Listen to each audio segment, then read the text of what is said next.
در په سپیشل نامه سلامونه ستړي مسئله لاندو خبرونه ته متوجه هرکلی کوم زه قربانه مزلفه کاکړ د طالبانو د رئیس الوزرا سیاسي مرستیال مولوي عبدالکبیر په بهر کې د افغان کډرونو ټولنې له استازو سره په کتنه کې په بهر کې له میشتو افغانانو وغوښتل چې هیواد ته راشي او په ډاډه زړه خپل باعزته ژوند ته دوام ورکړي دا په داسې حال کې چې تر اوسه ښځې د کار کولو او زده کړو حق نه لري د ملګرو ملتونو د کډوالو عالی کمشنر فیلیپو ګرانډي په پاکستان کې دی او هلته له یو شمېر افغانو کډوالو او د ښځو مدني فعالانو سره یې لیدلي دي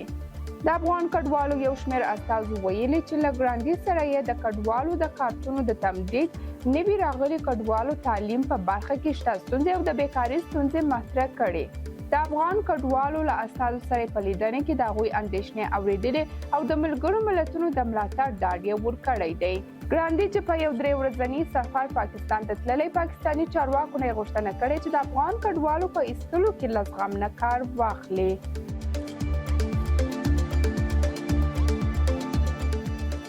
د مهاجرینو راستنېدونکو چارو وزارت نن په خپل ایکس پاڼه کې لیکلي چې د هرات د اسلام قلعه او نیمروز ولایت د وریشم د پل له لارې له ایران څخه او د سپین بولدک او تورخم بندونو له لارې 3000 تنه شاوخوا کډوال هیواد ته راستانه شوي دي د فرانسې د ولسمشر ایمانوئل ماکرون ائتلاف د پارلماني اکثریت له لاسه ورکولو وروسته د هغه لومړی وزیر ګابریل ایټل استعفا وکړه دا په داسې حال کې چې هیڅ ګوند اکثریت چوکۍ نه دی ګټلې نن تر غرمې وروسته به د تېرې ورځې د انتخاباتو نتیجې اعلان شي د بریتانیا لومړی وزیر د خپلواک فلسطیني دولت په رسمیت پیژندنه د فلسطینیانو نه هېرېدونکی حق دی د فلسطیني ادارې له مشر محمد عباس سره په ټلیفوني خبرو کې د بریتانیا لومړي وزیر ټینګار وکړ چې د خپلواک فلسطیني دولت جوړول د منځني ختیځ د سولې د بهیر یو برخه ده د هنګري لومړي وزیر ویکټور اوربان د اوکراین او روسیې له لیدنې وروسته چین ته ولاړ او له ولسمشر شي جین پینګ سره یې وکتل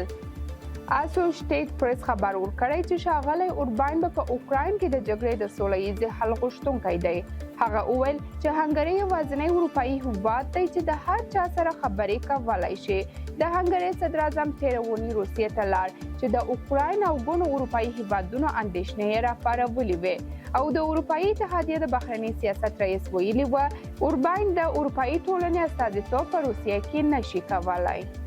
هنګري اوس مهال د اروپایي اتحادیې دورې مشري په غاړه لري واشنگټن موږ په یمن کې د دې ډلې تر کنټرول لاندې سیمو کې د حوثیانو 2 بې پیلوټه الوتکې او 2 نورې بې پیلوټه الوتکې د عدن په خلیج کې رانسکوره کړې تېره ورځ اروپایي نظامي کشتۍ هم د حوثیانو 2 بې پیلوټه الوتکې نسکوره کړې وې درنو لیدونکو له ملتیا مو مننه دا هم د نن ورځې لاند خبرونه تر بیا ښې چارې الله مو مل شه